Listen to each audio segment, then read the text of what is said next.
Assalamualaikum warahmatullahi wabarakatuh. Halo sobat akuntansi, ketemu lagi sama Bu Adelia di sini.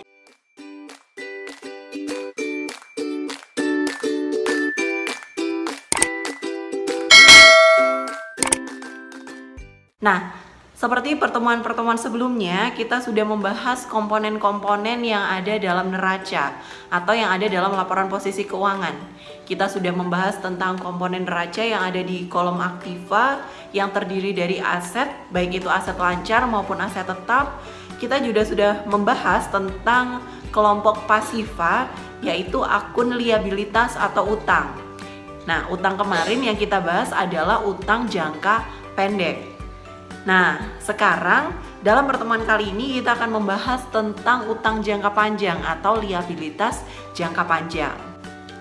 Oke, kalau di pertemuan sebelumnya kita sudah mengetahui bahwa liabilitas jangka pendek ini merupakan utang perusahaan kepada pihak lain yang biasanya nilai nominalnya relatif kecil dan juga jangka waktu pelunasannya kurang dari 1 tahun.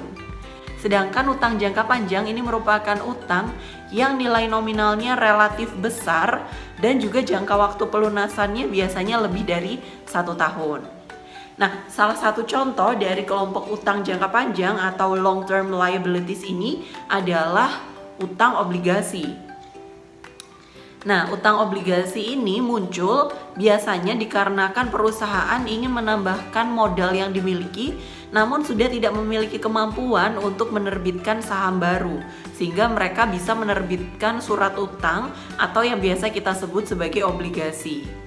Lalu, apa perbedaan saham dan juga obligasi?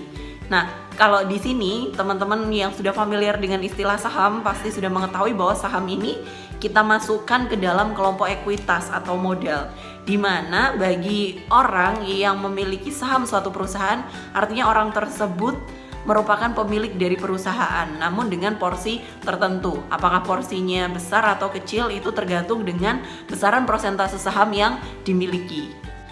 Orang yang memiliki saham ini berarti ketika perusahaan sedang mengalami kerugian, maka pemilik saham tersebut, pemegang sahamnya, itu ikut menanggung kerugian yang diderita oleh perusahaan. Sedangkan yang kita bahas di sini adalah obligasi yang merupakan kelompok liabilitas jangka panjang. Ini merupakan surat berhutang. Jadi perusahaan mengeluarkan surat utang yang akan dibeli oleh para investor. Nah, dari situ nanti perusahaan akan memperoleh dana dari hasil penjualan surat utang tersebut. Dan perbedaannya dengan saham adalah kalau di saham, pemilik saham, pemegang saham adalah pemilik perusahaan, sedangkan kalau di obligasi, pemegang obligasi ini bukan merupakan pemegang saham, melainkan dia adalah kreditur bagi perusahaan. Sehingga perusahaan harus memiliki tanggung jawab untuk melunasi utang obligasi tersebut sesuai dengan jangka waktu yang telah dituliskan dalam surat utang obligasi. Nah, obligasi ini juga memiliki return atau pengembalian. Kalau di saham kita mengenal return atau pengembaliannya berupa dividen. Kalau di dalam obligasi kita mengenal returnnya dengan nama bunga atau kupon obligasi. Nah, kupon obligasi ini nilainya sudah fix, tertuliskan di dalam obligasi, di dalam surat utang obligasi. Setiap bulan pemegang obligasi akan menerima berapa atau setiap berapa bulan sekali. Nah, periode maupun besaran persentase kupon bunga obligasi ini sudah tertulis di dalam obligasi. Sehingga kalau di saham akan ada kemungkinan untuk menerima dividen yang sangat besar atau bahkan tidak menerima dividen sama sekali.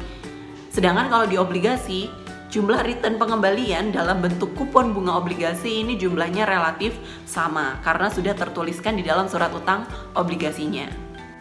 Nah, teman-teman, obligasi di sini itu memiliki 3 kondisi ketika obligasi ini dilepaskan ke pasar. Kondisi yang pertama, apabila harga jual obligasi itu sama dengan nilai nominalnya. Jadi, nilai nominal obligasi ini adalah nilai nominal yang tertulis di dalam surat utang obligasinya. Atau kalau kita kurskan, maka kursnya adalah 100% sama. Ini kita sebut sebagai kurs pari. Kemudian kondisi yang kedua, apabila harga jual obligasi lebih tinggi daripada nilai nominalnya. Atau kalau kita persentasekan, maka persentasenya adalah lebih dari 100%, maka di sini akan muncul satu peristiwa yang dinamakan sebagai premium on bond. atau agio obligasi. Jadi adanya keuntungan dari penjualan obligasi berupa selisih antara harga jual dengan nilai nominal obligasi.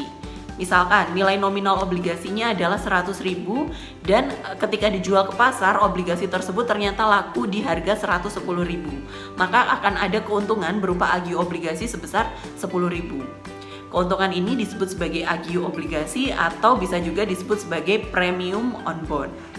Itu adalah kondisi yang kedua di mana harga jualnya lebih tinggi daripada nilai nominal.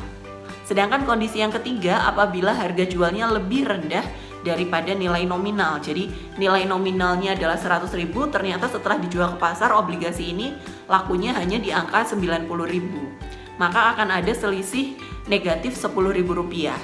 Nah, selisih negatif ini tadi kita sebut sebagai discount on bond atau disagio obligasi yang menandakan bahwa nilai nominalnya jauh lebih tinggi daripada harga jual obligasi ini.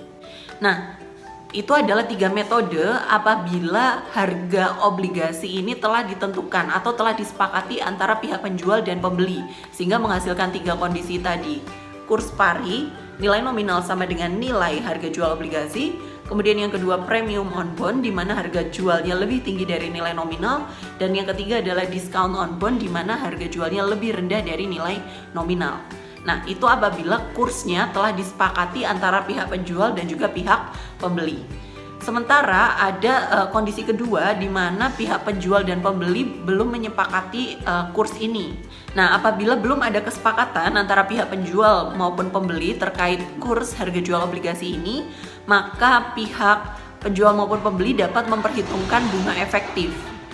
Bunga efektif ini adalah bunga yang akan diterima setelah beberapa saat kita memiliki obligasi sampai obligasi ini jatuh tempo.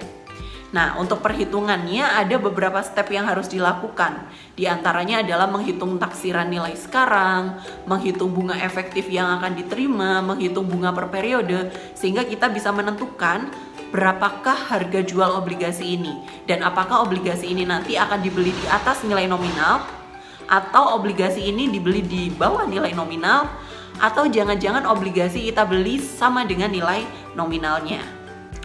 Yaitu tadi penjelasan terkait obligasi yang termasuk ke dalam contoh long term liabilities atau liabilitas jangka panjang. Kalau teman-teman masih punya pertanyaan tentang obligasi, bisa dituliskan di kolom komentar di bawah ini.